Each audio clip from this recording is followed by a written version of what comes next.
Bom dia, pessoal. No nosso encontro anterior, nós conversamos sobre petição inicial e falamos de pedido. Falando sobre pedido, nós já aproveitamos para falar sobre cumulação de pedidos. Antes disso, falamos que o pedido tem que ser expresso, certo e determinado. E agora precisamos falar sobre cumulação de pedidos, que eu já comecei, e comecei falando da cumulação própria. Só para a gente lembrar, para a gente situar a matéria, a acumulação própria, está no teu caderno já, é cumulação objetiva, é cumulação de ações, é cumulação material. Na prática, toda vez que a gente falar acumulação de pedidos própria, nós temos pedidos que poderiam ser objeto de ações diferentes feitos numa única ação. Ou é verdadeira acumulação de ações no mesmo processo. Lembraram dessa ideia?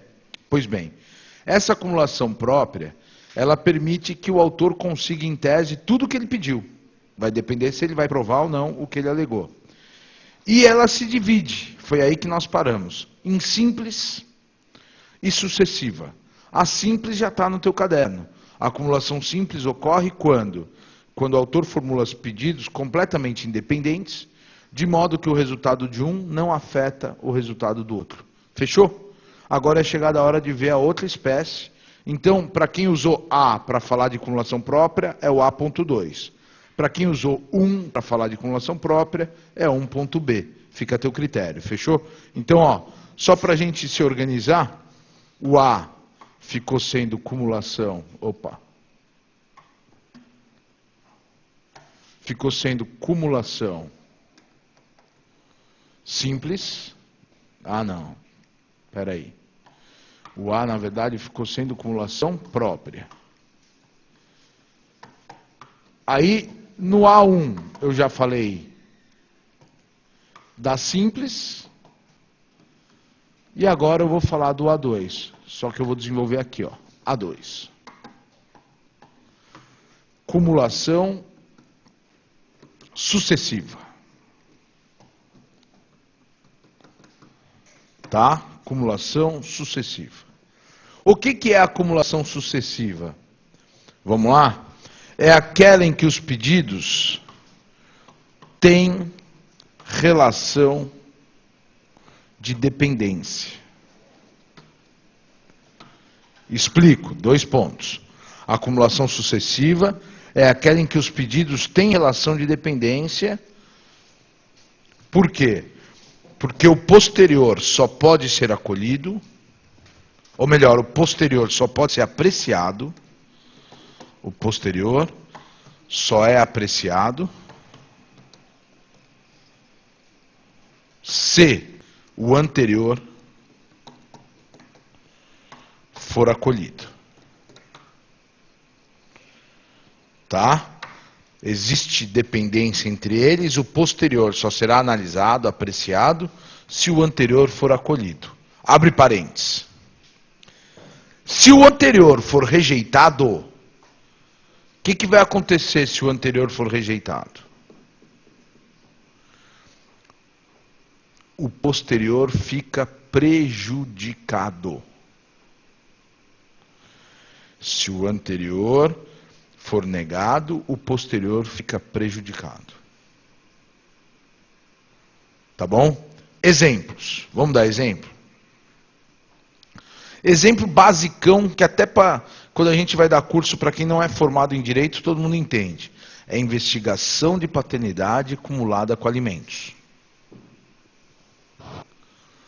Mas eu posso parar para vocês e dar alguns outros 2 exemplos. Olha aqui, outro exemplo. Despejo por falta de pagamento e cobrança. É uma ação comum. Vira e mexe, todo mundo já mexeu com isso daí. Despejo por falta de pagamento acumulada com cobrança de aluguéis em atraso. Tá certo? E terceiro, rescisão por culpa e pagamento da multa. Também são pedidos sucessivos. Percebam, deu para anotar? Não, vou repetir. Então, primeiro exemplo é investigação de paternidade com alimentos. Segundo exemplo, despejo por falta de pagamento e cobrança. E terceiro exemplo, a rescisão por culpa e multa. Me desculpem se eu falei rápido e podem me avisar toda vez que eu acelerar um pouquinho, tá bom? Então, rescisão por culpa e multa. Fechou? Tem alguém que não anotou? Ó, escuta aqui. Escuta aqui. Tecnicamente, não é para anotar, é para ouvir. Tecnicamente, eu deveria ter dito que o pedido anterior é um antecedente lógico para a análise do posterior. Só que não precisamos rebuscar, basta notar uma relação de dependência. Se o anterior for rejeitado, não é pai, não tem pensão. Não houve culpa, não há multa. Não tem atraso, não vai despejar, logo não é devido ao aluguel também, está tudo em ordem. Deu para entender? Vamos para frente?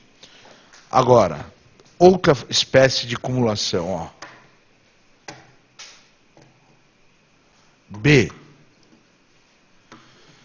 Cumulação imprópria. Acumulação imprópria. Tá bom? O que é acumulação imprópria? Também é chamada de mera acumulação formal. Mera acumulação formal de pedidos.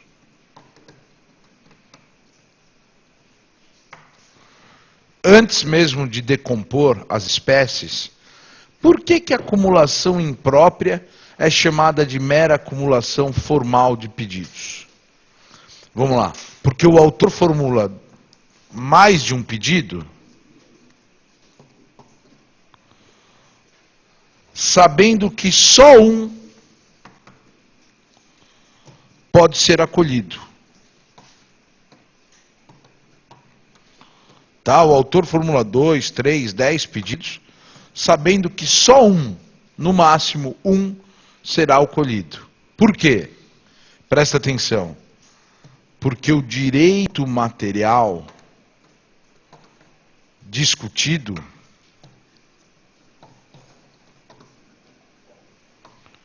é um só. O cara fez o mesmo pedido, mas ele só tem direito a uma coisa só. O direito material dele é um só. Tudo bem? Então, olha aqui, está no quadro. É imprópria, porque na verdade não é uma acumulação de pedidos. É uma mera acumulação formal.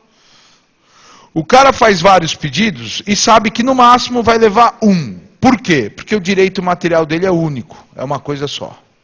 Só que essa espécie também se subdivide. Olha aqui. B1. A gente chama de cumulação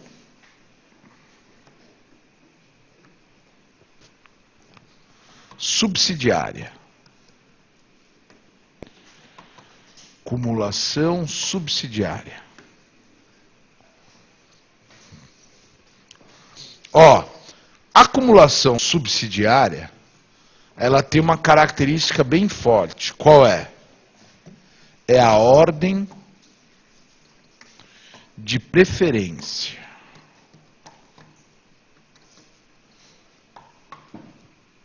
Tá? A acumulação subsidiária tem como característica a ordem de preferência.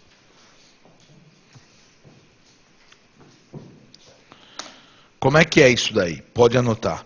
O autor formula mais de um pedido.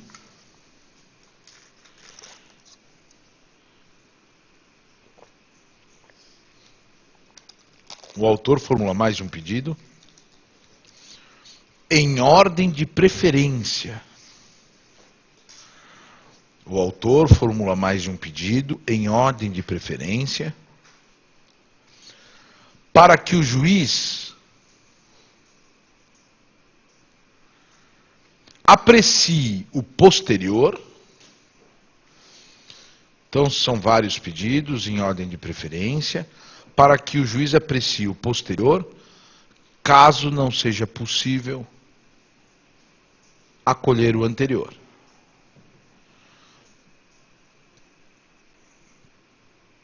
Tá? Para que o juiz aprecie o posterior, se não for possível acolher o anterior. Beleza? Exemplo.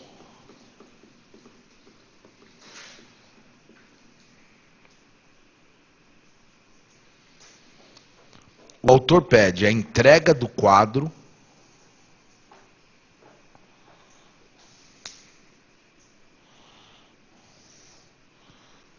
ou, subsidiariamente,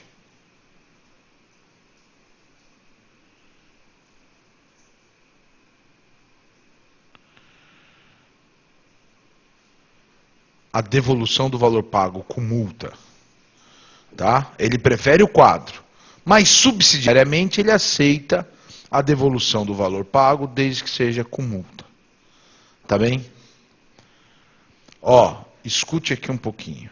Coloca uma observação. Observação.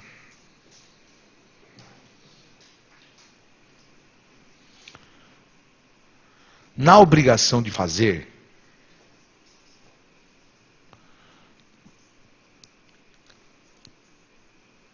é possível tutela específica,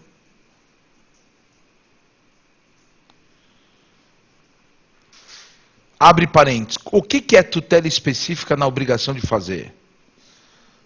Pode pôr, o próprio devedor realiza a tarefa. Esse é o ótimo, tá? Olha aqui, eu combinei com você, você ficou de realizar a tarefa, eu entro com a ação e o juiz força você mesmo a realizar a tarefa. Ótimo. Fechou parênteses, ponto e vírgula. A tutela do resultado prático equivalente, que a gente chama tutela equivalente. Tutela do resultado prático equivalente.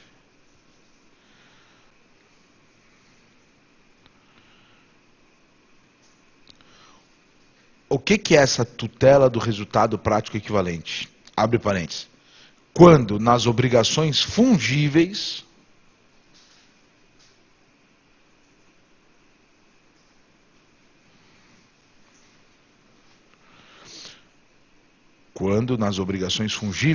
o juiz faz com que o terceiro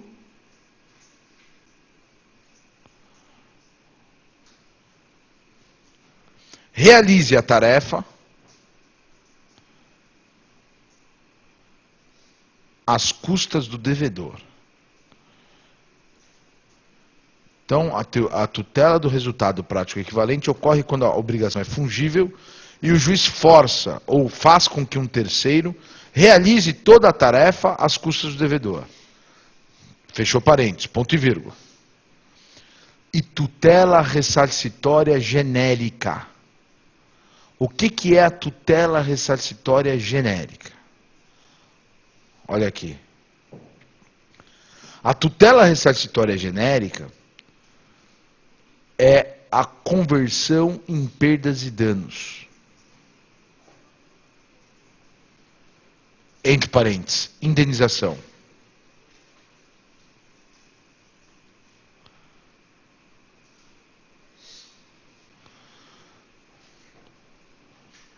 Aí o que eu quero que você anote na sequência? Pode pôr aí.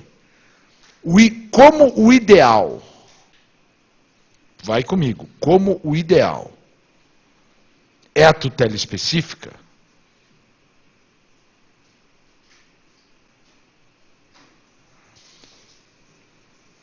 as demais são subsidiárias.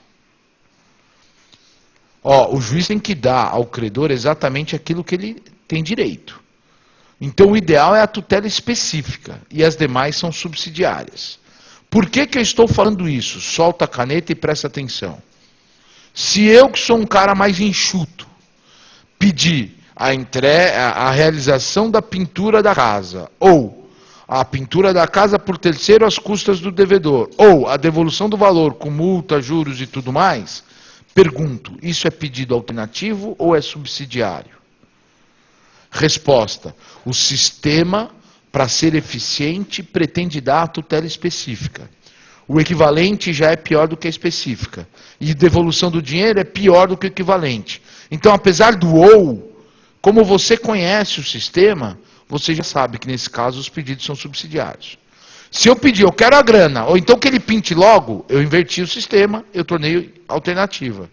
Mas se eu faço o pedido na ordem do sistema, claro que eu prefiro que ele faça o que a gente combinou. Afinal de contas, eu contratei ele, eu gosto do trabalho dele. Deu para entender? De outro lado, nós temos a acumulação alternativa. Vamos para o quadro, ó. B2.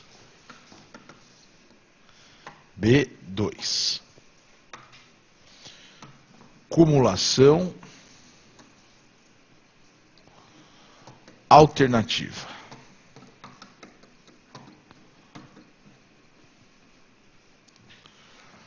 Na acumulação alternativa, a característica é a seguinte, ó. Não há preferência. Não existe, não tem, não há preferência. Tudo bem? Qual é a ideia? Pode registrar aí. O autor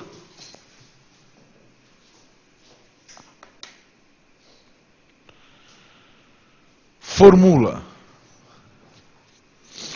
2 ou mais pedidos. Eu poderia ter dito mais de um, mas vamos mudar a frase só para... O autor formula 2 ou mais pedidos.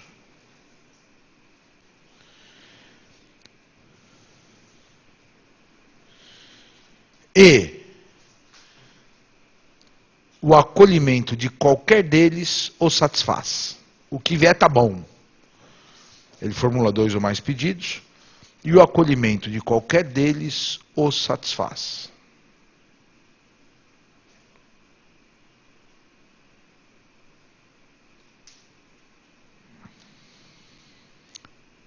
Exemplo.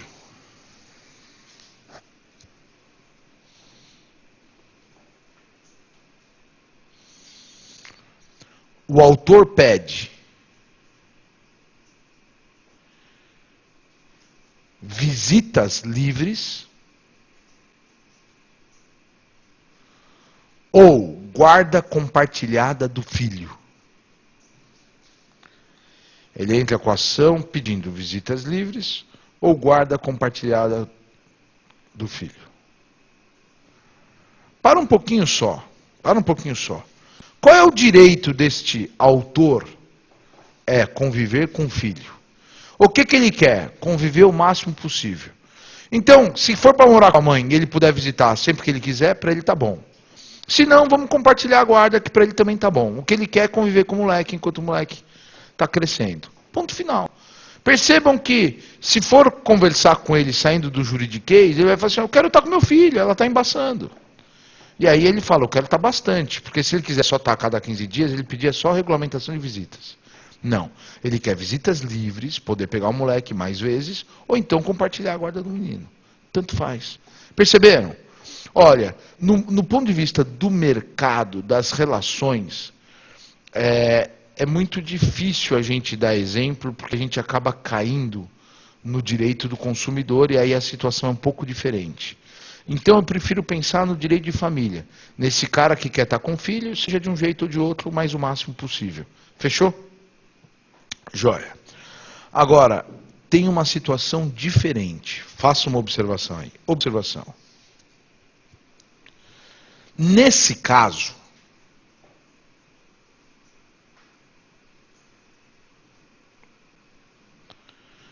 o direito do autor é um só.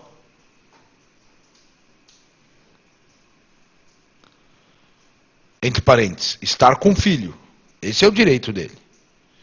Nesse caso, o direito do autor é um só, é o direito de estar com o filho. Fechou parênteses. E ele que cria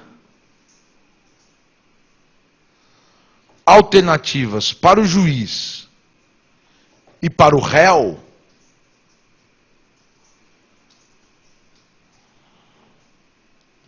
atenderem à pretensão.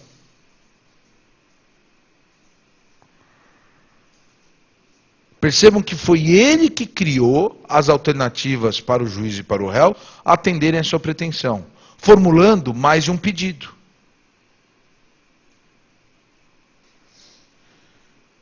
Quando eu falo para o réu, é porque eu penso na possibilidade de reconhecimento jurídico do pedido. Vamos imaginar que a mãe vem e fala, ó, eu concordo, vamos fazer guarda compartilhada, porque tem 2 dias à noite que eu faço mestrado, é melhor mesmo. Vamos compartilhar essa guarda. Pronto. Deu para entender? Ou então o juiz na decisão final. Tranquilo? Pode ir por aí. É diferente de pedido alternativo. Cumulação alternativa, o autor fez vários pedidos. É diferente de pedido alternativo, que é o pedido único. Pedido alternativo é o pedido único. De cumprimento de uma obrigação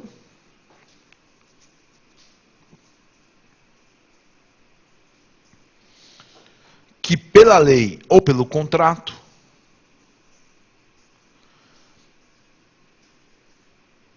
é alternativa. Tá? Eu vou repetir toda a ideia. O pedido alternativo não é cumulação de pedidos. Por quê? Porque é um pedido único de cumprimento de uma obrigação que pela lei ou pelo contrato é alternativa. Tá bom? Grifa para mim, pedido alternativo, grifa, obrigação alternativa. É isso. Eu não fiz mais de um pedido, eu fiz um só. Tá bom? Vai lá, exemplo. Tamo junto ou não? Deu para grifar? Eu pedi para grifar pedido alternativa, obrigação e alternativa. Exemplo. Quem compra um produto defeituoso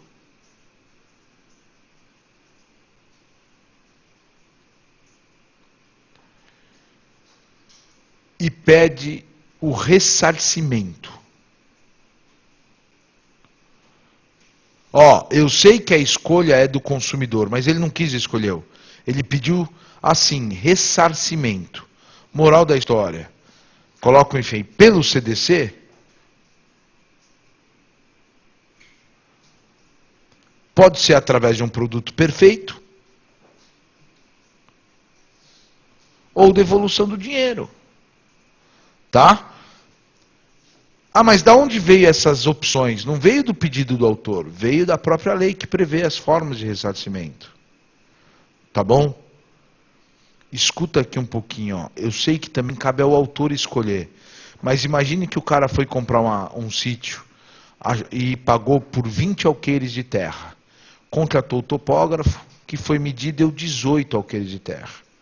E ele pede ressarcimento. Ele podia escolher se ele quer mais um pedaço de terra, porque o cara ainda tem terra ali do lado, ou se ele quer o abatimento. Ele não escolheu, ele pediu o ressarcimento porque pagou mais do que valia. O dono, o cara que vendeu para ele, pode dar mais 2 alqueires, ou pode devolver a diferença de preço de 2 alqueires de terra. Perceberam? O pedido dele foi um só, ressarcimento. E poderia ter sido direcionado, eu quero os 2 alqueires que faltam, vamos pegar aí do seu sítio do lado. Deu para entender? Joia. Agora que a gente já viu as 2 espécies de acumulação de pedido que se subdividem, eu quero só saber o seguinte. Todo mundo entendeu que na sucessiva eu posso conseguir tudo desde que o anterior seja acolhido. Já na subsidiária, eu só vou conseguir um. Eu prefiro o melhor, mas na pior das hipóteses pode ser o outro. Tranquilo? Só que isso tem um problema na doutrina. Os caras mudam a nomenclatura. Então pega a tua caneta vermelha e faz uma observação, por favor. Vamos que vamos. A observação é a seguinte.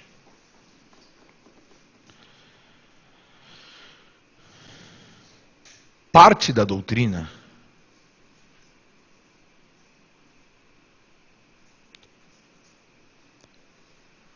com base na redação do 289 do CPC,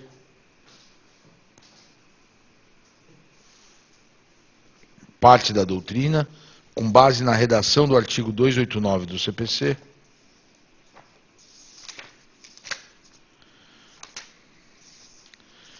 chama acumulação subsidiária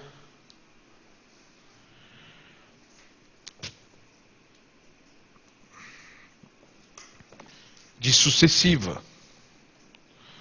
Alguns chamam a acumulação subsidiária de sucessiva.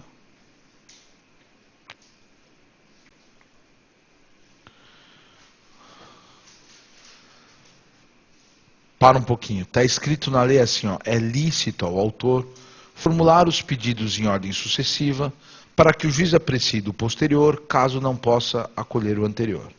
Aí, por causa dessa palavra sucessiva, o nego acha que isso é acumulação sucessiva e não aquela que a gente explicou. Só que esse problema é só em relação à subsidiária. O que eu preciso? Eu preciso só que você coloque um hífen e anote aí. Na prova, sempre que houver ordem de preferência,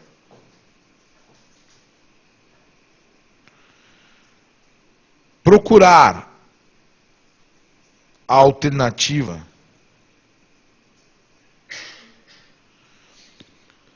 que fala em cumulação sucessiva. Desculpa, subsidiária.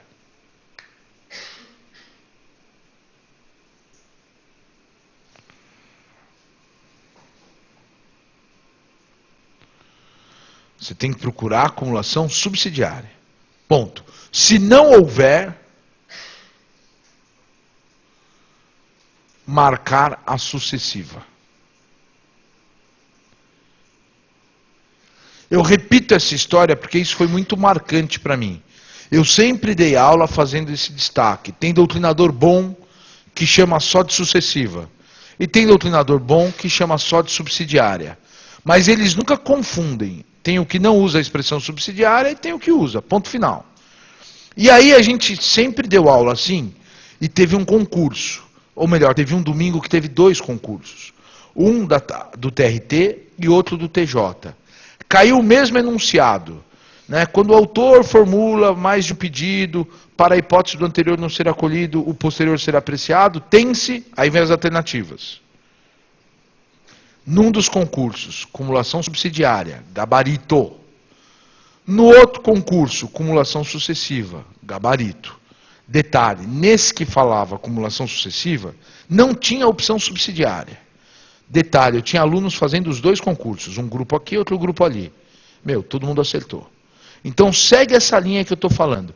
Você percebeu a ordem de preferência? Percebi. Então o posterior é subsidiário. Agora, se você não achar subsidiária, marque sucessiva, porque há quem prefira essa nomenclatura. Ponto final. Deu para entender? Joia. Então, antes de eu continuar com a matéria, surgiu aqui uma questãozinha. O Diego pergunta o seguinte: na acumulação subsidiária, como se faz se a obrigação é infungível? Pare um pouquinho. Eu falei para vocês numa observação que quanto à obrigação de fazer, se ela for fungível, eu tenho 3 soluções. Primeira solução, tutela específica. Segunda solução, tutela do resultado prático equivalente. E terceira solução, a tutela genérica ou ressarcitória. Se a obrigação de fazer for infungível, subsidiariamente eu só tenho uma opção. Qual? Tutela ressarcitória. Não dá para o terceiro realizar. Eu contratei você para se apresentar para mim, porque o teu stand-up é fantástico. Aí você está me ameaçando que não vai cumprir. Eu entro com a ação. Ou você vem, ou você paga, porque não adianta trazer outro no seu lugar. Contratei você, um cara singular. Tudo bem? Joia. Então vamos para frente. Nosso abraço a Bragança que nos assiste aí. Vamos lá. Eu quero falar dos requisitos para acumulação de pedidos. Requisitos para acumulação de pedidos.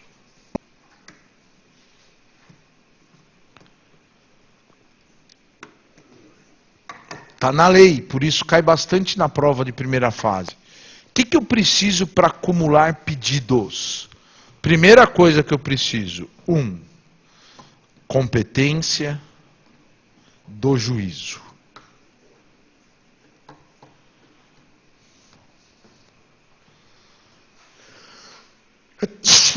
Desculpem. Competência do juízo significa o seguinte, escrevam aí. O juízo não pode ser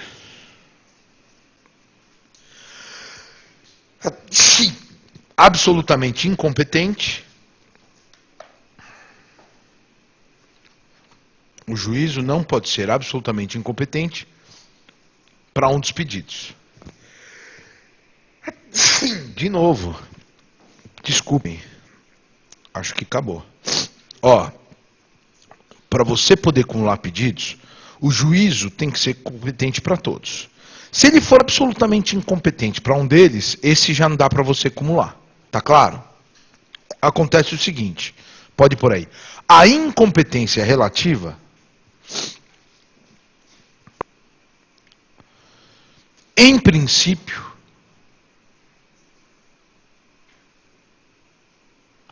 não impede a acumulação de pedidos. Tá bom? A incompetência relativa, em princípio, não impede a acumulação de pedidos. Ó, vamos aproveitar e falar de Bragança. Você tem uma ação que você tem que propor em Bragança. Você tem outro pedido que você deveria propor uma ação em Atibaia. Pergunto, é contra o mesmo réu, o procedimento é igual, como é que faz? Pode acumular pedidos. Por quê? Porque coloca um hífen aí. Se não houver conexão, vamos imaginar que não tenha conexão, e o réu oferecer exceção de incompetência, então são dois requisitos. Se não houver conexão e o réu oferecer exceção de incompetência,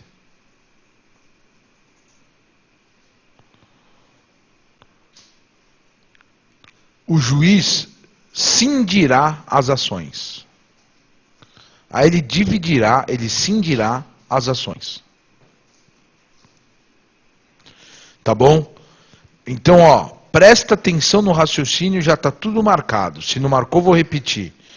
A incompetência relativa não impede a acumulação. Por quê? Porque se não houver conexão e o réu alegar exceção de incompetência, aí o juiz cinde as ações. Escuta bem o que acontece na prática. Eu quero acumular pedidos contra você. E cumulo. Sei que um deveria ser em Bragança, o outro em Atibaia, mas Atibaia é mais perto. Eu gosto lá da Avenida das Fontes, etc. Pá, faço a acumulação dos pedidos. Se houver conexão, mesmo que você entre com exceção, o juiz não vai separar. Sabe por quê? Porque o que a conexão uniu, a exceção não separa. Ouçam isso. Se as ações estivessem separadas, sendo conexas, não seriam reunidas? Se já estão reunidas, serão separadas? Claro que não. Então, azar.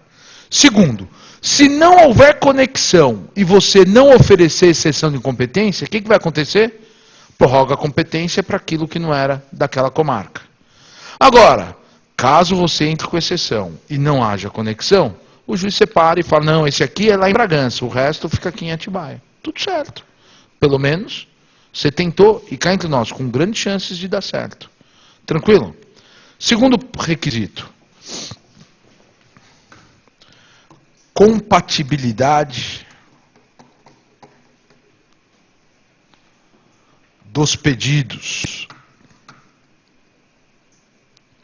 entre si. Tá bom? Esse é um requisito lógico, tá na lei, mas é lógico. Né? Se você vai fazer mais de um pedido, os pedidos têm que ser compatíveis entre si. Abre parênteses. Um não pode excluir o outro. Seja coerente. Né? Um não pode excluir o outro.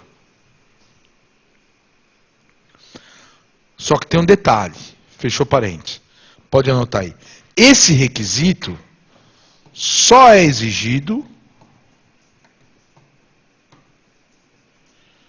na acumulação. Que tipo de acumulação exige que realmente os pedidos sejam compatíveis?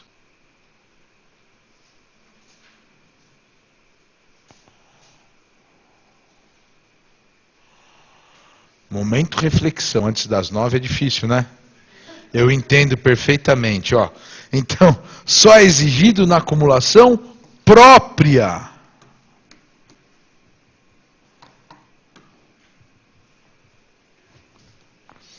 porque na imprópria eles sempre são incompatíveis. Ó, quando eu peço, me entrega o carro ou devolve meu dinheiro, não dá para dar o carro e o dinheiro de volta, ou um ou outro. Agora, quando é acumulação própria, eu realmente quero os dois, aí eles têm que ser compatíveis. Então, a compatibilidade é um requisito só da acumulação própria, porque na imprópria, eles são sempre incompatíveis. Terceiro requisito, olha aqui. Identidade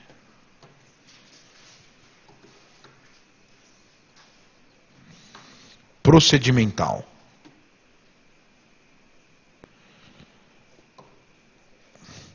O terceiro requisito é a identidade procedimental.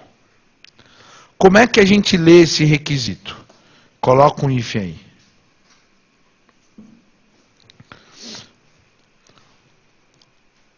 A lei deve prever o mesmo procedimento para todos os pedidos. A lei deve prever o mesmo procedimento para todos os pedidos. Ou adota-se o ordinário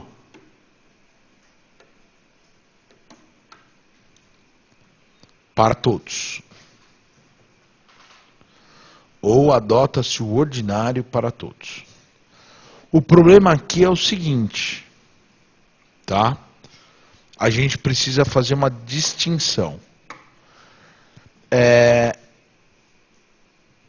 Quem já esteve conosco naquele intensivo modular avançado, já ouviu o que eu vou dizer. Mas quem ainda não esteve conosco lá, ouça aqui, ó. Quando eu falo em procedimento especial, não anota, só escuta, a gente depois anota junto. Quando eu falo de procedimento especial, eu vou ter dois tipos de procedimentos especiais. Tem o procedimento especial genuíno, ou seja, todo especializado, quero dizer, é todo diferenciado, é todo especializado, e eu tenho o procedimento especial falso, que tem a estrutura de ordinário,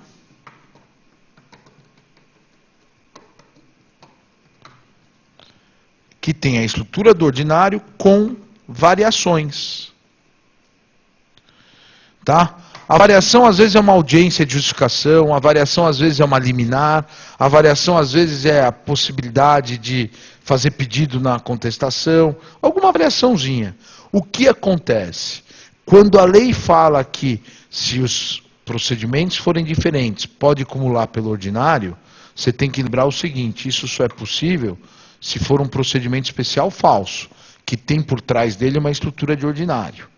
Ou que pode se transformar em ordinário. Porque se ele for totalmente especializado, não é possível. Deu para entender? Então, anotem aí para mim o seguinte, observação. Nem todo procedimento especial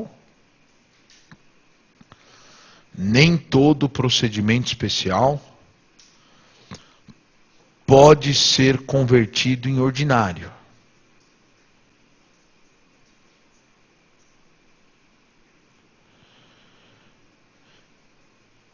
Existem procedimentos especiais genuínos.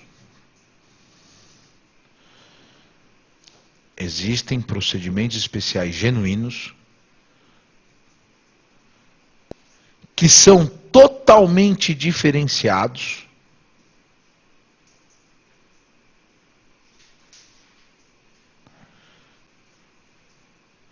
e que não podem ser convertidos em ordinário.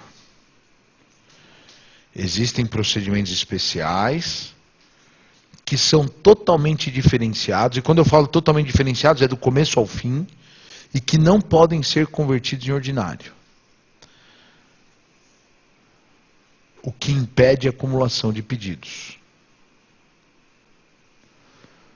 Tá? o que impede a acumulação de pedidos. Por exemplo, o inventário.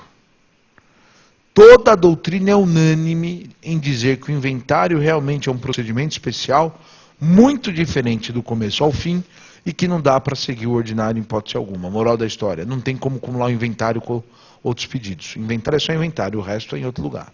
Fechou? Joia. Sobre acumulação de pedidos, tudo que eu tinha que dizer está aí. Só que se a minha memória não me trai, a gente ainda está analisando os requisitos 282. E eu parei no pedido e abri um grande parênteses para que ele ficasse bem completo. Vamos retomar a sequência dos incisos do 282? Eu quero falar do inciso 5. Fechou? Então, expliquei o 282 com capricho, quero falar do inciso 5. Valor da causa. Tá? Outro requisito da petição inicial é o valor da causa.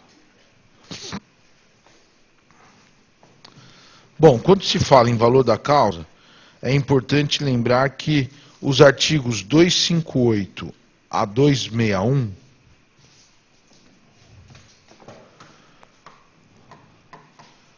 tratam do valor da causa. Que geralmente, vai lá, regra geral. Qual é a regra geral? Corresponde ao proveito econômico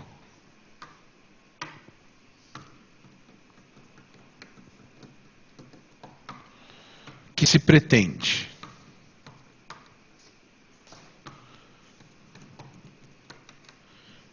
Obter. Todo mundo fala isso e está certo. A regra geral do valor da causa é que corresponde ao proveito econômico que se pretende obter. Acontece o seguinte, existem regras especiais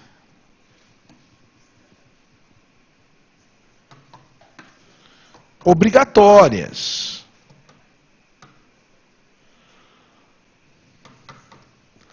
Tem uma regrinha específica sobre isso, que sem querer a gente come bola quando trata dela, que é o seguinte.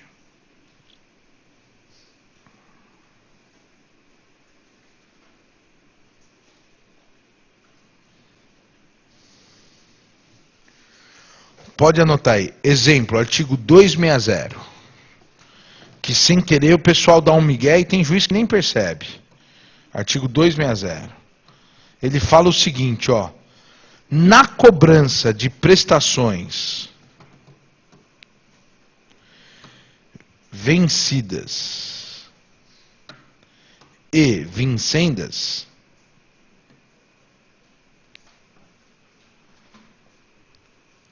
o valor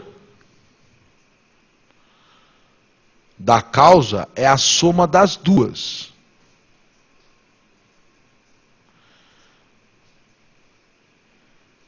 E as vincendas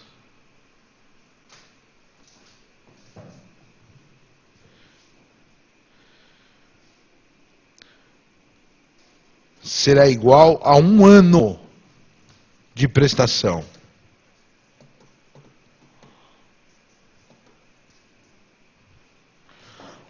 Um ano de prestação. Eu não posso falar em locação porque tem regra específica na lei de locações. Mas imagine que você financiou 40 meses para pagar R$1.000. Está em atraso 2 meses e o banco já entra com ação de cobrança, cobrando os 2.000 e mais tudo que se vencer.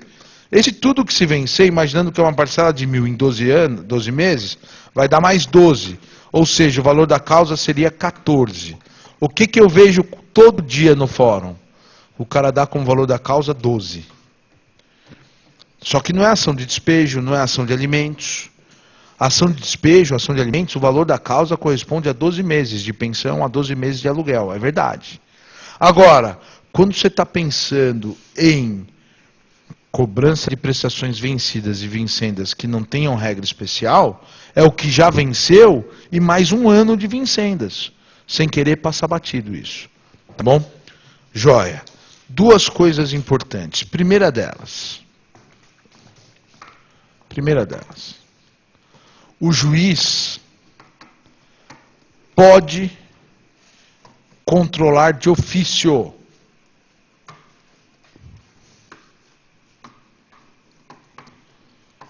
o valor da causa. Se é um pressuposto, se é um requisito da petição inicial, não tem por que o juiz não poder controlar de ofício. A doutrina mais antiga relutava, hoje já é praticamente, eu não vou dizer que é pacífico, mas é praticamente pacífico. Outra coisa, o réu pode impugnar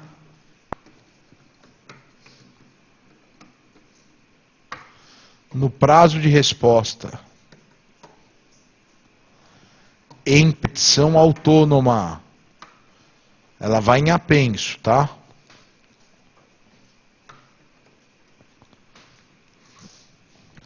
E outra coisa, funções. Quais as funções do valor da causa? Toda vez que a gente fala isso, todo mundo, qualquer office boy de escritório lembra da função tributária. Não é? Qual é a função tributária do valor da causa? É o pagamento das custas. É um percentual do valor da causa, geralmente, não é isso? Claro que tem um mínimo, mas em princípio é um percentual do valor da causa. Só que a gente está tendo aula de processo civil, não aula de direito tributário. Então, para mim é mais importante saber o seguinte: quais são as funções processuais do valor da causa? Vai lá, pode falar para mim. Quais são as funções processuais do valor da causa? Ok, primeiro, para fixar competência.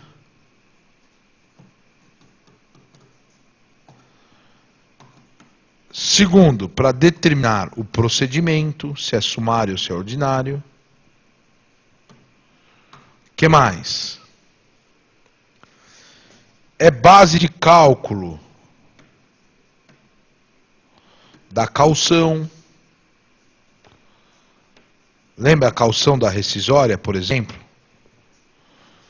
Continue, acabou meu espaço, mas você tem caderno para burro. Continue aí. É base de cálculo para caução da rescisória, para condenação por litigância de má-fé, a sanção da litigância de má-fé, e etc. Eu não pus aí os honorários, apesar de geralmente ser X% do valor da causa, ou X% da condenação, porque tem regra que não obriga que seja exatamente um percentual do valor da causa. Então, eu não pus aí. Mas a caução da rescisória é 5% do valor da causa. A multa por litigância de má-fé é até 20% do valor da causa. Então, realmente, é o valor da causa com funções processuais. Fechou? Tá bom demais. Outro requisito da petição inicial, saindo do inciso 5, e agora já entrando no inciso 6, é o requerimento de provas. 6. Requerimento de provas. Aqui, 2 detalhes. O primeiro detalhe é o seguinte, vai lá. No ordinário, no procedimento ordinário, no ordinário, admite-se o pedido genérico. Quando é o procedimento ordinário, é possível pedido genérico. Certamente você já leu em algum papel aquela expressão escrota: protesto, provar o alegado por todos os meios, em direito admitidos, legalmente, não sei o quê, legitimamente. Puta enrolação isso daí. Só que tem um detalhe. Embaixo pode pôr: no sumário, é necessário especificar as provas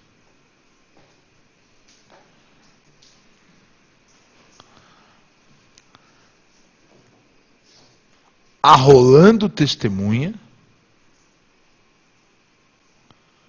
formulando quesitos,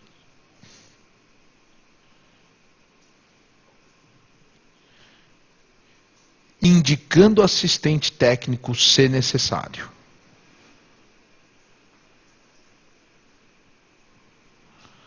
Tá bem?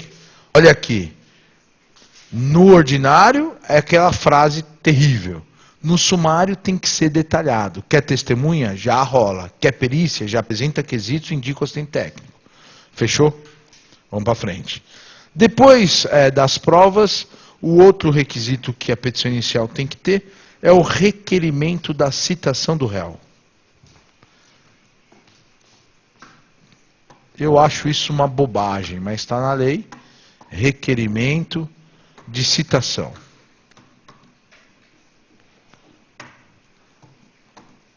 Coloca aí uma observação.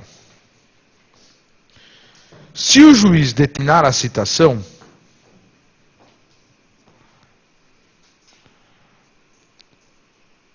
a falta desse requerimento fica superada. Se o juiz determinar a citação, a falta do requerimento de citação fica superada. Caso contrário,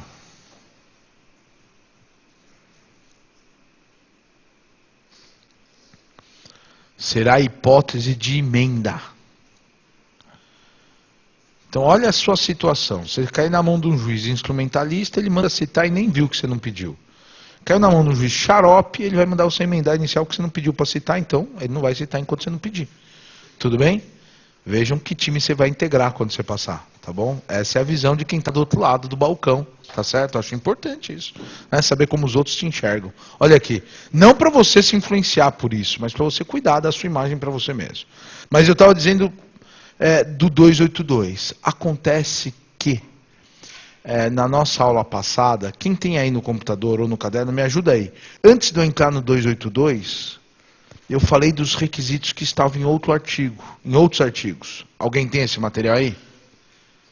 Se não tem, não tem problema, não vamos perder tempo. Saca a caneta vermelha. Saca a caneta vermelha, pode pôr, ó. Além disso, vai lá, além disso, não vamos perder tempo. O artigo 285B, que eu não lembro se eu falei na outra aula, 285B, acrescentou mais um requisito.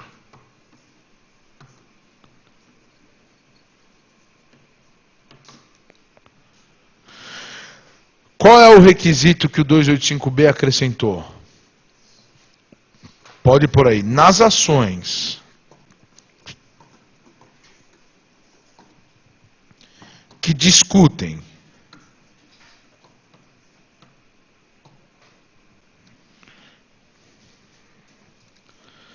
valor de dívida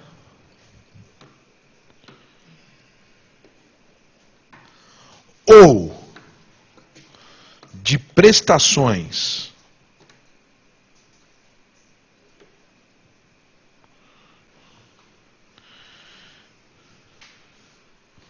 o autor tem que indicar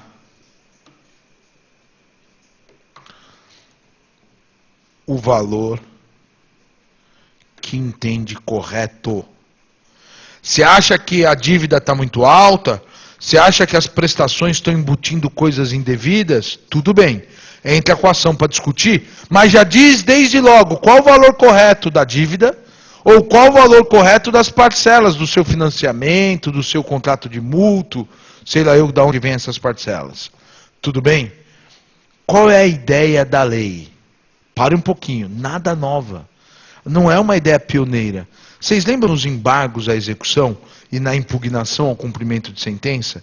Quando você alega excesso de execução, é seu dever indicar o valor que entende correto. Sob pena dos embargos ter a petição indeferida por inépcia e sob pena da impugnação nem ser lida. Aqui é a mesma coisa, você está promovendo uma ação para discutir o valor de uma dívida, sobretudo quando é prestação. Diga então quanto é o correto, para você poder continuar pagando o valor que entende correto nos termos do contrato. Porque é um jeito de você fingir que não está inadimplente, né? Olha, as prestações são abusivas. Então qual é o certo? Deposita o certo aqui, ou então paga o certo. E vão discutir só o excesso. Fechou? Pode ir por aí. É uma regra que visa delimitar a controvérsia,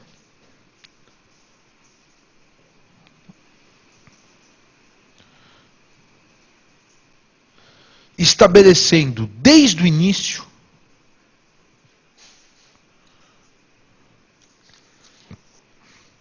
o montante incontroverso. Quer discutir? Me diga onde está o erro e qual é o certo. Senão não vamos discutir. Perfeito? Eu acho bom. Acho bom e vejo duas coisas. A lei fala que tem que indicar o valor correto, que deverão ser pagos na forma contratada. Então, olha, se eu entendo que o correto é 800, mas não é 1.000, e ficou combinado que eu levaria até você os 800, eu tenho que fazer isso todo mês. Agora, se ficou combinado que você me emitir boleto, eu posso pedir uma liminar para o juiz te obrigar a me emitir boleto de 800 nesse período em que a gente está discutindo o excesso. Deu para entender? Bom, quero falar agora sobre o próximo passo. Petição inicial em ordem. Eu não falei tudo o que ela pode ter, eu falei os requisitos mínimos que ela deve ter. Petição apresentada ao juiz. O que o juiz pode fazer com a petição inicial? Como diz o caipira, 1000 coisas. Ok. Faz assim, ó. Nosso primeiro passo foi falar de petição inicial. Nosso segundo grande passo é falar das atitudes do juiz diante da inicial.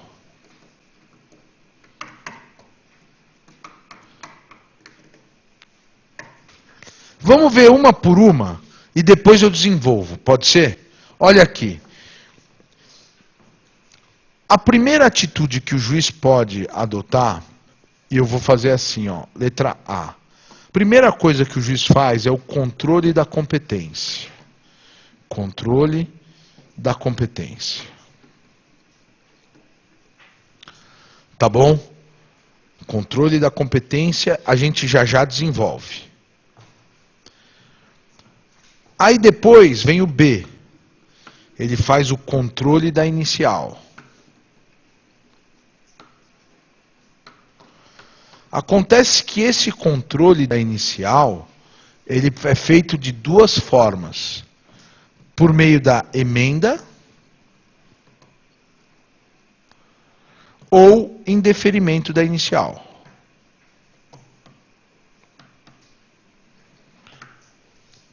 Tá? Você é do ramo, então eu já vou te antecipar uma informação. A emenda só ocorre quando for vício sanável. Já o indeferimento da inicial é porque o vício é insanável. Se não tem conserto, não adianta mandar consertar, tem que indeferir na lata. Tudo bem? Ó, controle da competência, depois controle da inicial. O controle da inicial você tem dois caminhos, a emenda se o vício é sanável, o indeferimento se o vício é insanável. Aí depois vem C.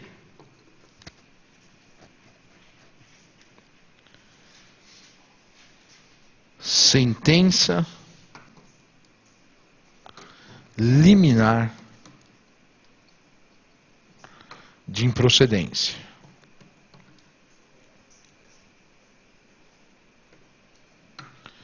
Estou pensando no artigo 285-A. Você lembrou dele? E tem uma última postura, D de dado.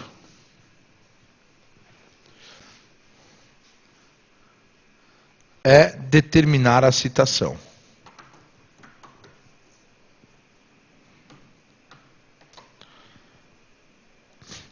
Pensa aqui comigo, do mesmo jeito que eu não falei que na inicial pode ter o pedido de liminar, e você sabe que pode, claro que aqui o juiz pode apreciar ou não a liminar.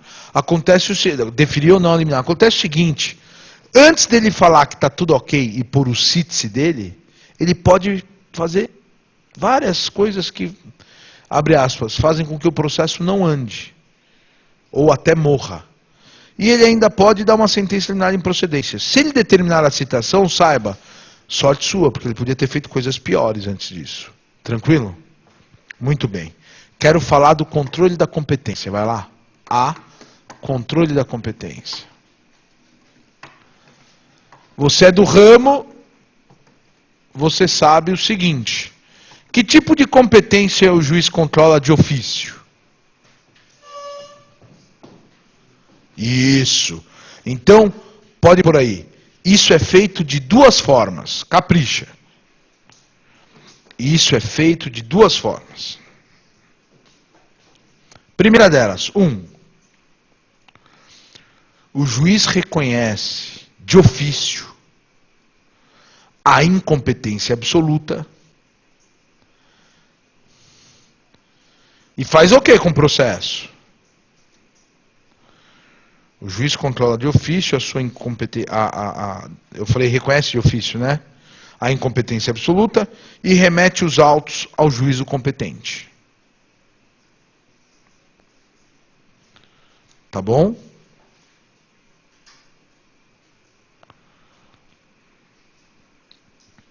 Segunda situação. O juiz anula de ofício.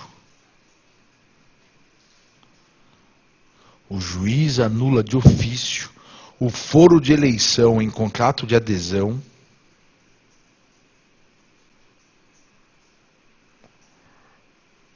e remete os autos ao foro do domicílio do réu. Tá? É o único caso que ele vai controlar a incompetência relativa. O juiz anula de ofício o foro de eleição em contrato de adesão e remete o processo para o foro do domicílio do réu. Artigo 112, parágrafo único do CPC. Se você já anotou, bem. Se você sabe, não precisa anotar. Mas se você não anotou, anote aí. É o único caso de controle de ofício de incompetência relativa. Só tem esse. Incompetência relativa, ou você alega ou morre o assunto. É o único caso de controle de ofício de incompetência relativa. Fechou? Então, ó, deu tudo certo, o juiz é competente. Porque se ele não for competente, ele manda embora e o que acontece? Tem churrasco no final da tarde com o cartório que comemora um processo a menos. Mas, imaginando que ele é competente, o que vai acontecer? B. Controle da inicial. Aqui vamos gastar um pouco da caneta aí. Controle da inicial.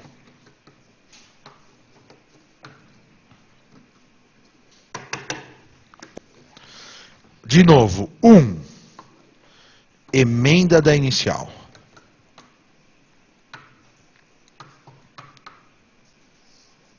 Artigo 284 do CPC. O que a gente tem que lembrar quando o assunto é emenda da inicial?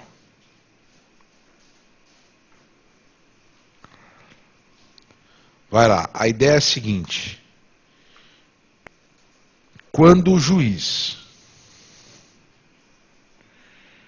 verificar a falta de um requisito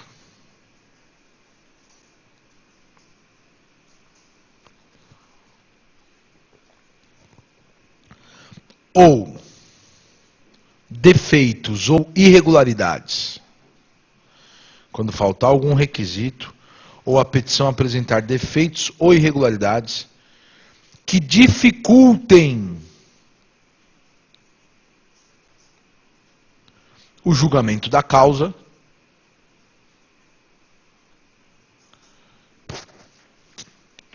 ele determinará a emenda da inicial. Ele determinará a emenda da inicial.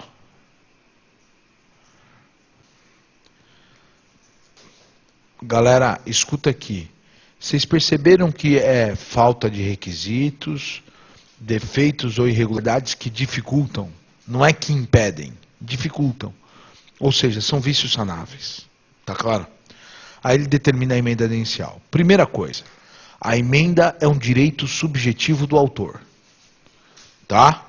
A emenda é um direito subjetivo do autor. Você não precisa escrever mais nada, mas o que vem na tua cabeça? Tem que vir na tua cabeça o seguinte: se o vício é sanável, o autor tem o direito de corrigir. Tudo bem? A emenda é um direito subjetivo do autor. O prazo, em regra, é 10 dias e é dilatório. O prazo de emenda geralmente é de 10 dias e é um prazo dilatório. Beleza? Caneta vermelha. O prazo será de 48 horas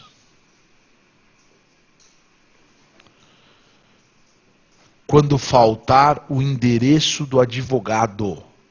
Se o defeito é não ter o endereço do advogado, o prazo de emenda é de 48 horas. Isso está no artigo 39, parágrafo único. Nos demais casos, 10 dias para emendar. Se o que falta é só o endereço do advogado, 48 horas, até porque é muito simples essa emenda. Tranquilo? Outra coisa, admite-se emendas sucessivas. Admite-se emendas sucessivas. Enquanto o autor estiver mostrando boa vontade, o juiz achar que ainda falta alguma coisa, o juiz vai mandando o autor emendar. Tudo bem? Sobre a emenda, alguma questão? Não? Então tá. Agora vamos ver a segunda situação. Olha aqui, 2. O indeferimento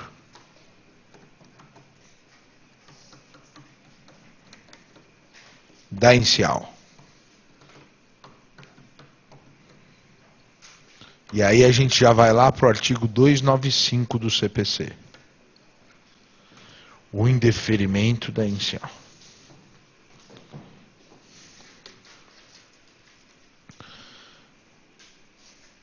Olha só. Primeira coisa, vai lá. Ocorre quando houver vício insanável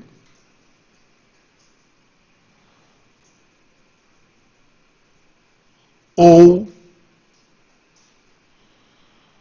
recusa do autor em emendar a inicial.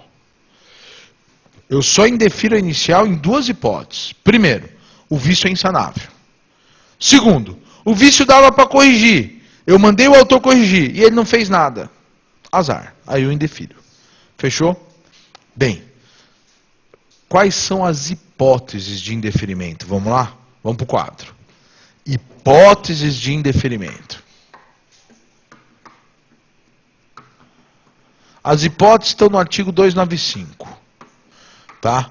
A primeira delas é a inépcia.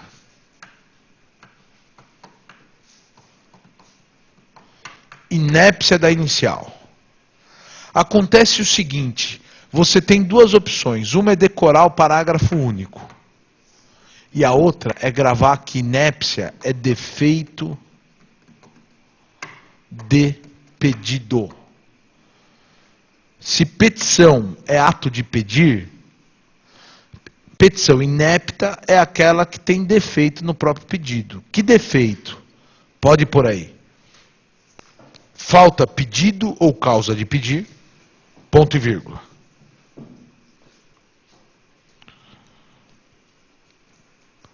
Falta lógica. Então, falta pedido ou causa de pedir, ponto e vírgula. Falta lógica, coloca um hífen aí. Os pedidos são incompatíveis.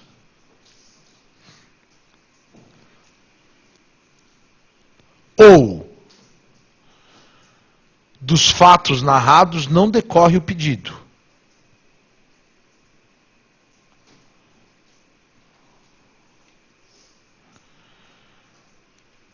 Então eu tenho duas situações que indicam a falta de lógica. Ou eu faço pedidos incompatíveis entre eles, ou então eu conto uma história e faço um pedido que não tem nada a ver. Dos fatos não decorre logicamente o pedido. Fechou? Ponto e vírgula.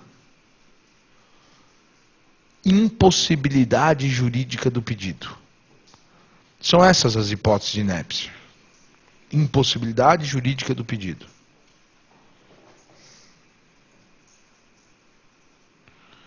Ó que engraçado, não precisa escrever assim porque vai te dar mais trabalho.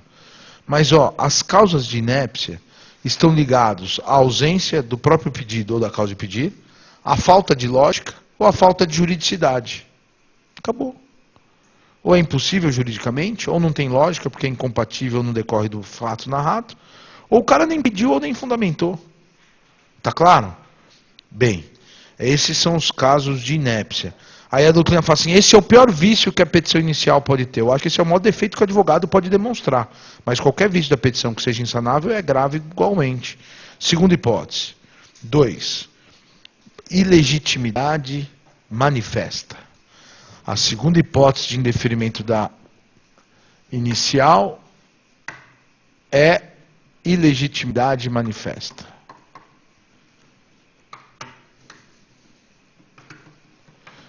Para um pouquinho. Eu não dei aula de condições da ação para vocês, mas é bom que vocês lembrem o seguinte. Como a gente adotou a teoria da asserção, na dúvida, eu entendo que os caras são legítimos e deixo ir para a instrução para eu ter certeza.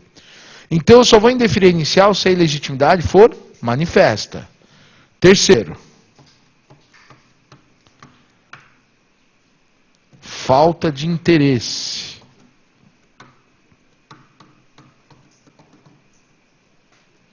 Processual.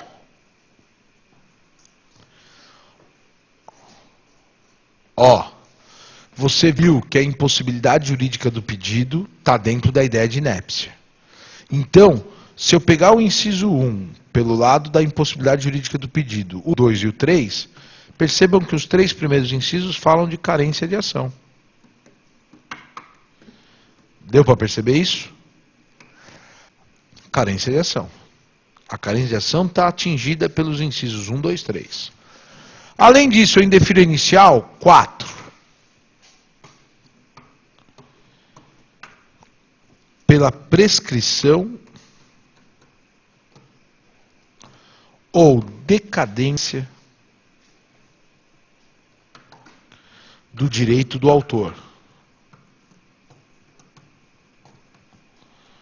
Tá bom? E eu não pus vermelho aí por à toa, não. Não foi por gosto ao vermelho, não. Por que eu coloquei em vermelho? Porque do lado, você pega a tua caneta vermelha e escreve aí. É a única hipótese. Ó a caneta doidona. É a única hipótese. Eu não consegui escrever, mas você consegue. É a única hipótese de indeferimento da inicial com resolução do mérito. Tá? É a única hipótese de indeferimento da inicial com resolução do mérito. Artigo 269, inciso 4. Fechou? Geralmente o indeferimento da inicial é sem resolução do mérito. A única hipótese está aí. Quinta causa de indeferimento da inicial. Vamos lá, 5.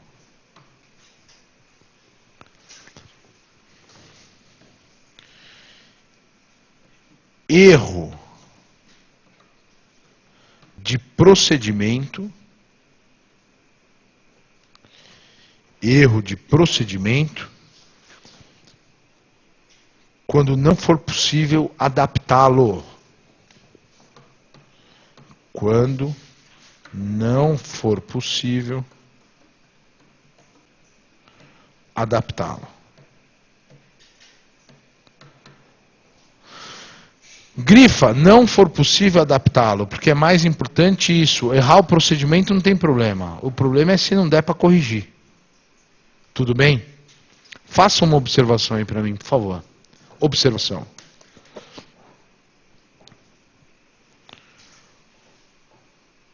Antes do despacho inicial,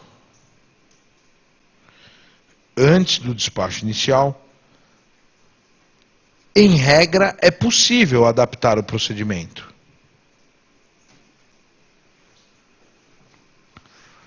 Tá? Antes do despacho inicial, em regra, é possível adaptar o procedimento.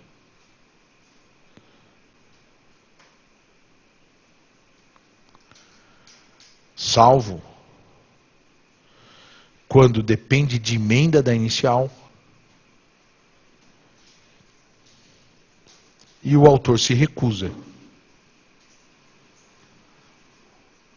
Tá? Se o juiz de cara perceber que o procedimento está errado, ele ainda não deu nenhum passo.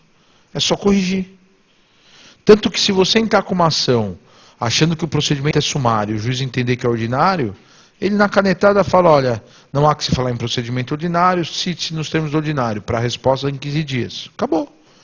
Agora, tem algumas situações que o juiz vai mandar você adequar a sua inicial àquele procedimento que é o certo. E às vezes você não adequa. Esse é o problema. Tudo bem? Última hipótese de indeferimento da inicial, coloque aí, tem 6. Quando o autor não faz a emenda da inicial. Tá? A última hipótese, quando o autor não faz a emenda da inicial. Agora, embaixo de tudo, uma observaçãozinha simples. Com exceção do inciso 4, tá? Fora o inciso 4,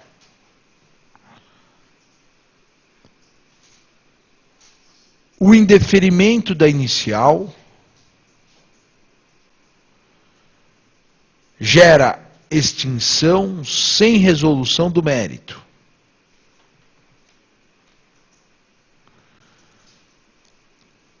Artigo 267, inciso 1.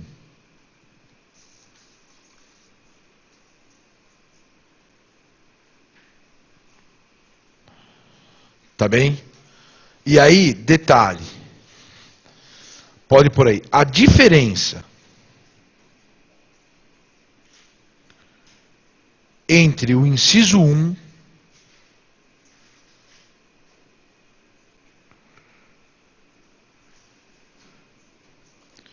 e os incisos 4, 5... Desculpa, 4, 5, e 6... E eu poderia incluir o 7 também, mas vou parar.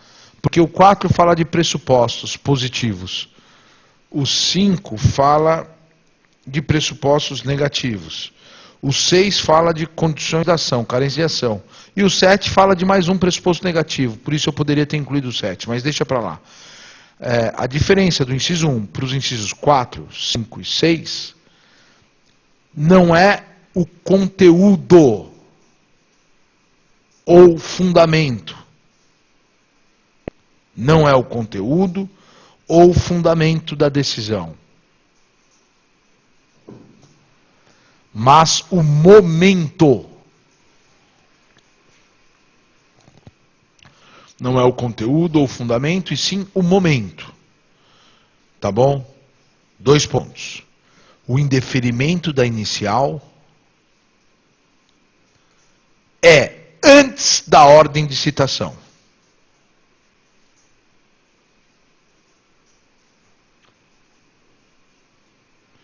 Depois da citação, vou repetir, o indeferimento da inicial é antes da citação. Tem um time para ele. Perfeito? Depois da citação, haverá extinção com base em outros incisos.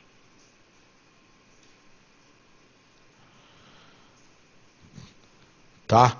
Isso é absolutamente técnico. Depois da citação, haverá extinção com base em outro inciso. Pensa assim, eu sou um juiz sobrecarregado, ou um juiz apressado, ou um juiz desatento, não importa. O fato é que a ilegitimidade era manifesta, mas eu comi bola e botei o cítice. Vem a defesa com uma preliminar gigante em negrito, fala, é manifesta a ilegitimidade. Não podia ter admitido esta petição inicial. Eu olho e falo, putz, é verdade. Dá para indeferir inicial? Não dá. O que eu tenho que fazer? Extinguir o feito com base no artigo 267.6. Porque indeferir a inicial pressupõe não ter mandado citar. Se mandou citar, passou a oportunidade, agora só resta a extinção comum. Ou seja, qual é o charme do indeferimento da inicial? O momento. Grifa isso na sua observação. Momento. Está escrito, já está escrito aí. Não é o conteúdo ou o fundamento, é o momento. Grifou? É o momento. Tranquilo? Tamo junto? Bola para frente. Acontece o seguinte, quando se fala em petição inicial, em deferimento da inicial, a gente precisa lembrar, sabe do quê? Da apelação. Pode anotar aí. A apelação contra o indeferimento da inicial está prevista no artigo 296.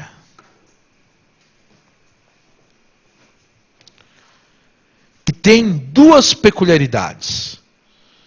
Contra a sentença que indefere a inicial, cabe a apelação do artigo 296, que tem duas peculiaridades.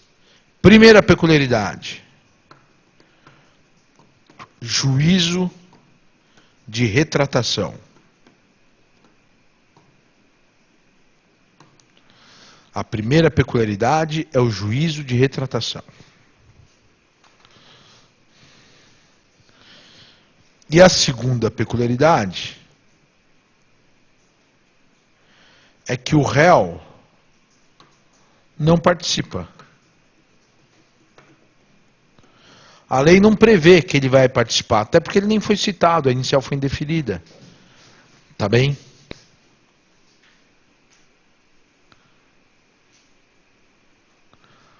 Sobre o indeferimento da inicial, tudo que eu queria falar está aí. Alguém tem alguma dúvida? Não? Então vamos para o próximo. Pensa aqui, ó. Se for caso de indeferir inicial, você não vai julgar, você vai indeferir inicial. Não sendo o caso de indeferir inicial, que você já controlou a inicial direitinho, o que você pode fazer? Letra C. Proferir sentença liminar de improcedência. Vamos lá? Então, letra C. Sentença liminar de improcedência.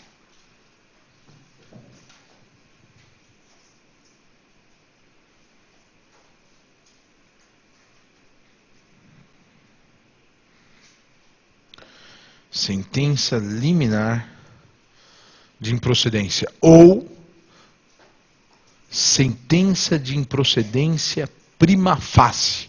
Vou pôr na lousa só essa expressão. Sentença de improcedência prima facie. Está no artigo 285-A. A ideia é a seguinte, vai lá. Nas ações repetitivas,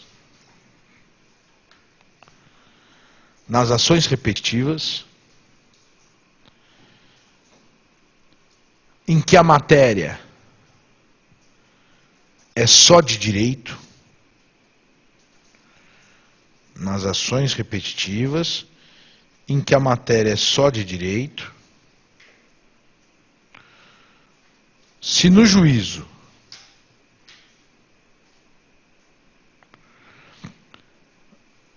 houver precedentes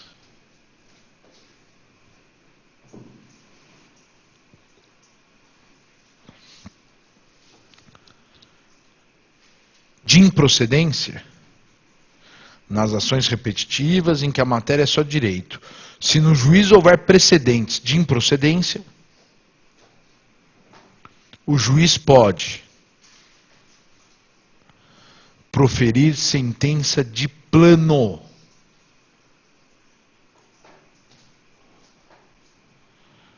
Dispensando a citação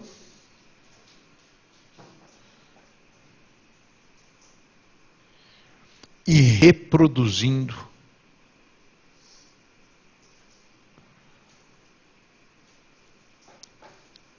o teor das anteriores. Tá? O juiz pode de plano proferir sentença, dispensando a citação e reproduzindo o teor das anteriores. Fechou? Galera, tá no 285A. Quais são os requisitos? Vamos listar? Vou para o quadro. Olha aqui, requisitos. Primeiro requisito. Casos idênticos. Que é a mesma coisa que ações repetitivas.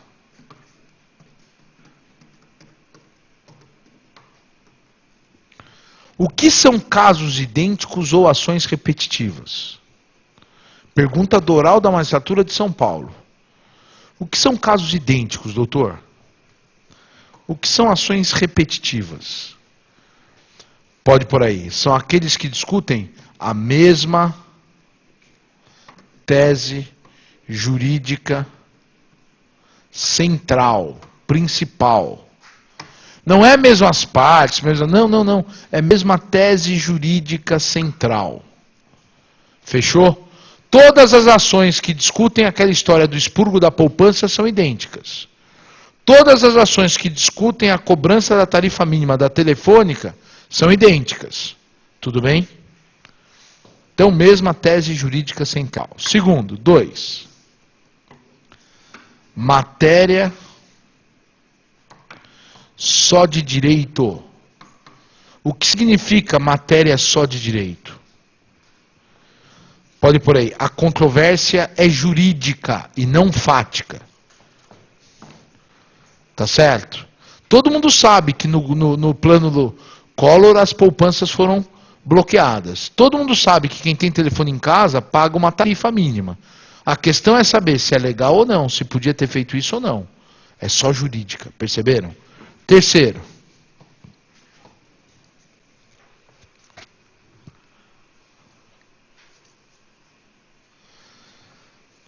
Mesmo juízo.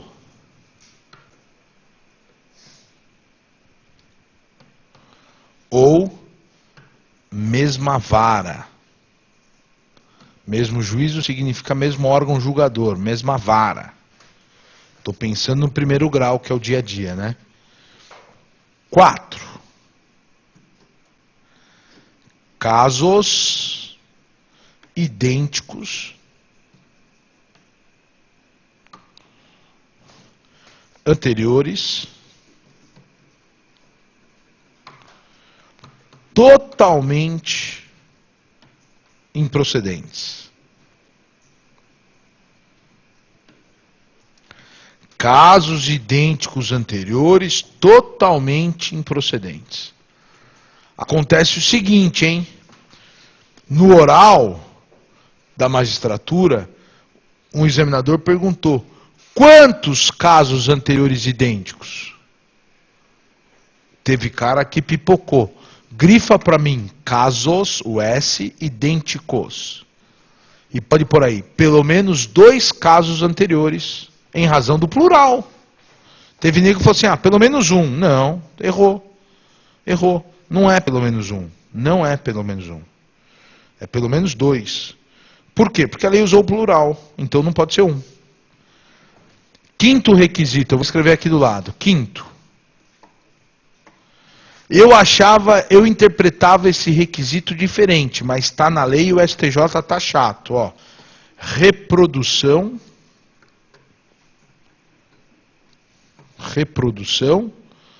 das sentenças anteriores. Abre parênteses. Na íntegra. O STJ quer o Ctrl+C, Ctrl+V. Pega as 2 sentenças anteriores, dá Ctrl+C e cola na sua lá. Não basta mencionar. E eu sempre achei e continuo achando que basta mencionar. Só que o STJ quer que copie, quer que gaste tempo e gaste papel. Se bem que agora vai ser digital, então vai ser só espaço de armazenamento, não papel. Mas tudo bem. Eu achava que bastava dizer, conforme já decidi em casos anteriores, processo número tal, barra tal, entre fulano e beltrano, processo número tal, barra tal, entre fulano e beltrano, né? Aqui também decido assim. Não, eles querem o Ctrl+C, Ctrl+V. Teve um acórdão do STJ que um dos ministros chegou a sugerir que fosse juntada a cópia das sentenças anteriores para poder ver. Para, isso é não confiar no juiz, né? 6. O STJ criou mais um requisito. Mais um requisito. Que eles usaram num acórdão, que não é de sessão, não é de órgão especial, mas num acórdão, que é dupla concordância.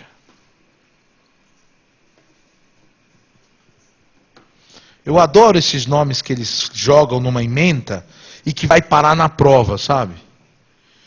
Dupla concordância. O que é isso? Pode ir por aí.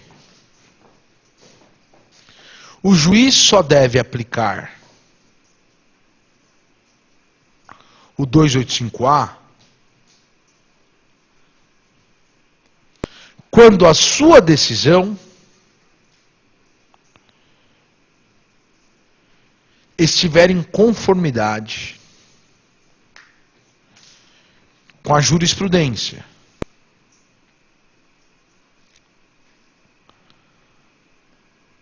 do STJ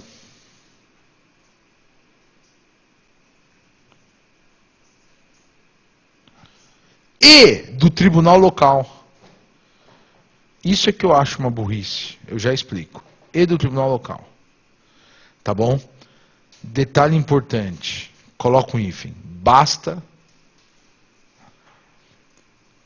ainda não ter jurisprudência contrária. Basta que ainda não exista, ainda não tenha jurisprudência contrária. Pensa aqui comigo e entenda todas as minhas críticas e também esse finalzinho. Vou começar do fim. Você sabe que geralmente os assuntos começam a ser discutidos na primeira instância. E não é raro você, juiz, já ter dado 10 decisões e nenhuma apelação ainda ter chegado ao tribunal. Isso acontece. Então, às vezes você está decidindo e não tem jurisprudência para você conferir. Continue decidindo, aplica o 285A sem dó. O problema ocorre quando a jurisprudência se consolida no sentido contrário ao seu pensamento. Aí você tem que lembrar, e já já a gente anota, que esse é um mecanismo que tem toda a celeridade e efetividade ao processo. E quando você decide em sentido contrário à jurisprudência, aquela celeridade acaba ficando muitas vezes prejudicada. Então o ideal é você continuar aplicando quando em sintonia com a jurisprudência, e não em sentido contrário. Aí, vários acórdãos do STJ dizem que você não pode continuar aplicando o 285A se o STJ já se posicionou de maneira contrária. Concordo. Até porque a última palavra é o STJ. Acontece que tem um acórdão do STJ, maledeto, que diz o seguinte: não basta a concordância com o STJ, também tem que estar em concordância com o TJ. Escuta uma coisa. Se eu tiver errado, por favor, eu aceito qualquer sugestão, qualquer comentário. Se o que você está dizendo é o que o STJ está dizendo, qual a importância do que disse o TJ no meio do caminho? Zero. Zero. Zero. O TJ está igual ao pai, e eu sou pai. Não manda nada. O moleque vira pra mãe e fala: mãe, vou poder não sei quem ir na festa? A mãe fala assim: pode. Aí você chega em casa: pai, vou poder ir na festa? Não. E aí, mãe, posso ou não posso? Pode. Se o órgão máximo já disse pode, o intermediário. Não perca admiração pro seu pai. Não quer dizer nada. Acontece que para boa conversa com a sua mãe, ele sempre submissa. Vai fazer o quê?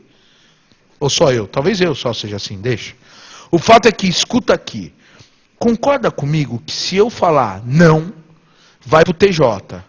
E o TJ fala: tá errado, é sim. Vai para o STJ e liminarmente o TJ fala: é não, conforme precedentes dessa corte. Pum, e devolve. Então, qual a importância do tribunal aqui no meio, de verdade? Mas o STJ falou que tem que ter dupla concordância. Não basta estar em sintonia com ele, tem que estar em sintonia com o pai também. Não basta a mãe. Deu para entender? Me parece que o grande errado de não seguir a jurisprudência do STJ não é você. É o TJ, porra. Mas tudo bem. Deu para entender? Se quer assim, explique a dupla concordância como requisito 285A. Está explicado. Só é para continuar aplicando se o TJ não tiver contrário e o STJ não tiver contrário. Mas se o TJ tiver contrário e o STJ a favor, não dá para aplicar? Eu acho que sim, mas o STJ, num acórdão, diz que não. Tudo bem? Vamos para frente. Até aqui, tudo bem? Detalhe importante. Vai lá. Detalhe importante. Nesses 2 minutos finais, 2 detalhes importantes. Primeiro deles. Nesse caso, a lei permite ao juiz dispensar a citação. E ela deixa de ser um pressuposto processual. Você sabe que a citação é o pressuposto que eu vou dizer mais importante, o primeiro que foi descoberto. Mas nesse caso ela deixa de ser um pressuposto. Fechou? A lei permite que o juiz dispense a citação, vai dar a sentença antes de citar, e nesse caso ela não é pressuposto. Segunda coisa, vai lá. Mesmo que no juízo não haja precedentes, imagine que na vara que você acabou de assumir ainda não tem nenhum precedente. Mesmo que no juízo não haja precedentes, se houver precedente superior, saúde, é possível aplicar o 285A. Tá bom? Se houver precedente superior, é possível aplicar o 285A. Exemplo, o que veio na tua cabeça quando eu falei precedente superior? Súmula do TJ, súmula ou acórdão paradigma do TJ, do STJ ou do STF. Não precisa nem ser vinculante. Súmula ou acórdão paradigma do STJ ou do STF. Veja, se lá em cima já está pacífico, adianta você ir contra, meu? De novo, é não conhecer a hierarquia das coisas, né? Tranquilo? Outra coisa que me parece muito importante. O 285A é um mecanismo que visa celeridade e efetividade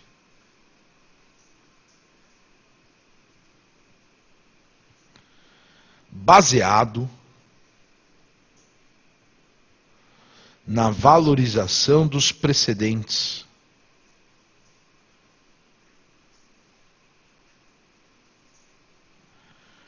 Para um pouquinho. O Código vem valorizando os precedentes jurisprudenciais há muito tempo. Agora, o Código valorizou o precedente de primeiro grau. Percebeu? Por isso que eu ia falar mais coisa, mas parei. Precedentes. Porque não é jurisprudenciais, seriam precedentes judiciais. Tranquilo? Marquem aí para a aula que vem. Apelação. Eu vou explicar a apelação do 285A. Tá? Antes de me despedir, pergunto, alguém tem alguma dúvida? Alguém perdeu alguma coisa que queria ter anotado e não anotou? Não? Então, uma ótima semana curta para vocês. E dia 1º de maio, puta, um dia que dá para estudar 14 horas. Para pensar, você acorda um pouquinho mais tarde, não vai ter que trabalhar, não é? Pega no cadernão e vai, 14 horas. Aí come uma pizza e dorme. Aproveitou o feriado. Tá bom? Fica a dica, fica a sugestão, cada um faz o que quer. Tchau para vocês, até a próxima.